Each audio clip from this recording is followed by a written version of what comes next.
Bonjour, Naoufal Boutaïr, je suis le directeur du bureau de normalisation, le BENTEC, le bureau de normalisation des techniques et équipements de la construction, qui s'occupe de la rédaction essentiellement des NFDTU, qui sont les documents techniques unifiés pour la mise en œuvre des travaux de bâtiments. À la base a été créé à l'initiative du CSTB, le Centre national, le Centre scientifique des techniques du bâtiment, qui est un centre technique de l'État, qui a pris pour mission depuis les années 50 la rédaction de cahiers de charges pour réguler un peu le fonctionnement et la réalisation des ouvrages. Ce qu'on peut dire aussi des NFDTU, c'est qu'ils sont des contrats types de marché de travaux que le maître d'ouvrage va référencer dans ses contrats de travaux à destination de l'entreprise.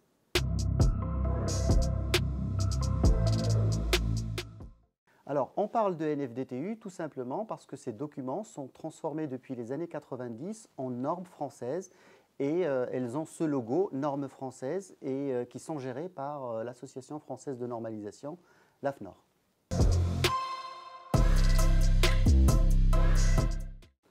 Finalement, ça ne change rien dans le contenu technique de ces documents parce que le seul changement, si je puis dire, c'est au niveau du processus de rédaction de ces documents qui maintenant est soumis aux règles de l'AFNOR. Les NFDTU et les normes, en général, sont rédigées au sein de commissions de normalisation. Le BENTEC en compte une petite centaine en fonction des thématiques. Et dans ces commissions, on regroupe un certain nombre d'intervenants qui représentent les différentes catégories d'intérêts qui gravitent autour de l'acte de le construire. Vous allez trouver des contrôleurs techniques, des entreprises de travaux, des fabricants, des assureurs également et des maîtres d'ouvrage. L'obligation, elle vient du fait que ces documents sont référencés dans les contrats de marché de travaux. Mais il n'y a pas d'obligation au même sens que les obligations réglementaires.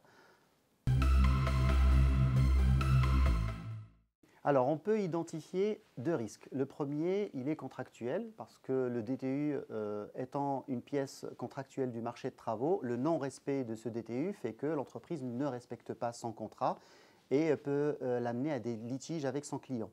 Le deuxième étant assurantiel, parce qu'il faut savoir que le DTU fait partie de ce qu'appellent les assureurs la technique courante. Ce sont les techniques qui sont assurées de manière automatique. Le fait de ne pas respecter le DTU peut engendrer des sinistres et éventuellement des polices d'assurance plus chères à l'entreprise parce qu'elle n'a pas justement respecté ces règles de l'art. Voilà.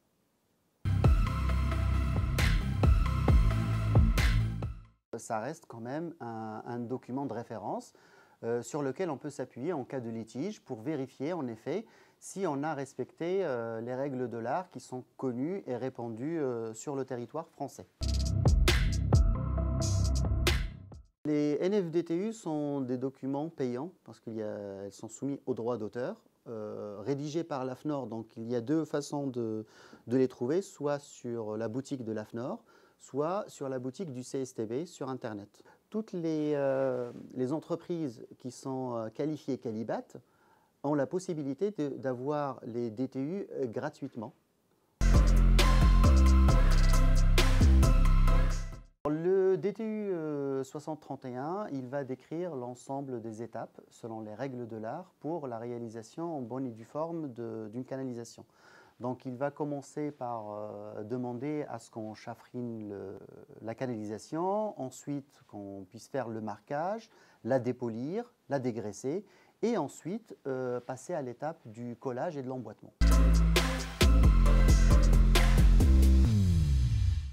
Je les comprends parce que malheureusement, on est dans un rythme effréné vers des chantiers de plus en plus rapides, ce qui fait que nécessairement ils n'ont pas suffisamment de temps, mais la problématique est que les règles de l'art ont besoin de temps pour être implantées sur des chantiers. Alors, l'idéal, ça serait que l'entreprise défend son point de vue et dise à au maître d'ouvrage qu'il lui faut du temps pour justement arriver à respecter ses engagements contractuels et leur expliquer tout simplement qu'il faut donner du temps au temps.